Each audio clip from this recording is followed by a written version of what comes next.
Baik, kita lanjut ke slide berikutnya. Be an excellent communicator. Apa sih excellent communication? Kita berbicara teori sedikit ya. Jadi excellent communication merupakan proses komunikasi yang mencapai tujuan sesuai harapan pengirim pesan. Tentunya kita sebagai communicator berharap apa yang ada dalam pikiran kita bisa kita deliver dan sampai kepada lawan bicara kita sama seperti apa insight yang ingin kita sampaikan atau kita pikirkan. Oke, next slide. Benefit of effective communication. Keuntungannya apa sih? Sebagian orang ada yang berkata, toh saya setiap hari juga berkomunikasi kok dengan orang-orang di sekitar saya. Nah, ini yang bagi sebagian orang take it for granted. Pada slide ini, kita mesti sama-sama memahami dulu bahwa berkomunikasi secara efektif, apalagi di lingkungan kerja, itu sangatlah penting. Poin yang pertama, mengurangi dampak konflik. Bagaimana sih komunikasi efektif ini bisa mengurangi konflik di antara karyawan atau di antara para leader dengan timnya atau di antara bisa terjadi juga antara sales dan customernya. Nah, kalau kita coba perhatikan, konflik itu biasanya memang berawal atau berasal dari kesalahpahaman, miskomunikasi.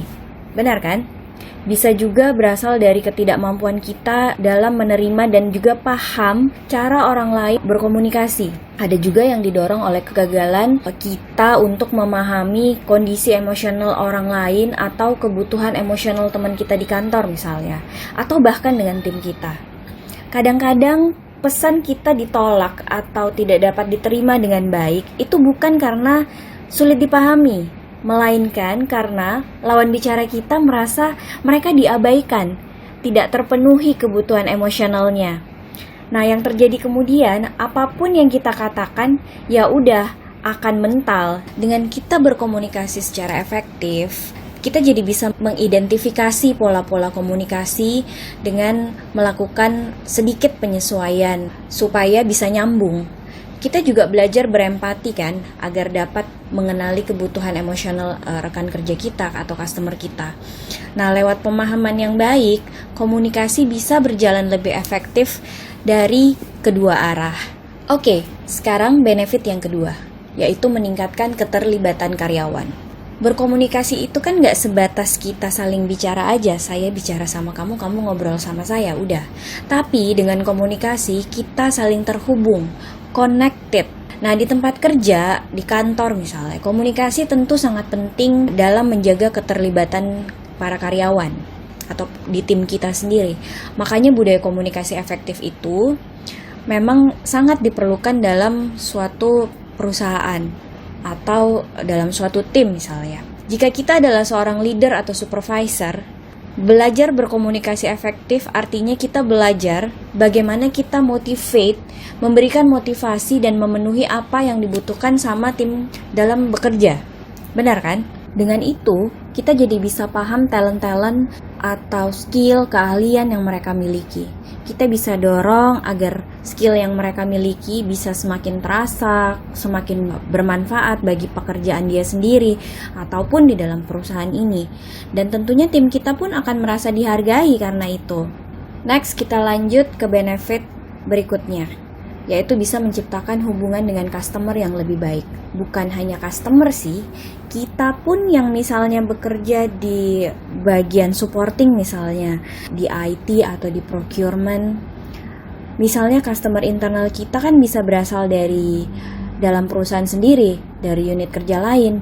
Seperti saya di corporate communication, customer internal saya banyak di SBU, yaitu para teman-teman dari Markom, teman-teman dari PR dan sebagainya. Kemampuan berinteraksi dengan klien atau pelanggan dengan baik tentunya akan menentukan kepuasan mereka.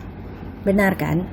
Kita akan merasa terkoneksi dengan baik dengan pelanggan, dan kita bisa jadi paham kebutuhan mereka.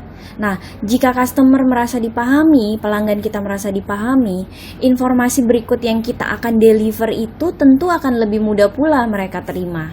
Kita lanjut ke benefit yang keempat, yaitu menghasilkan tim kerja yang lebih produktif. Yang paling penting dalam sebuah tim itu kan tentunya keterlibatan masing-masing individu, betul kan?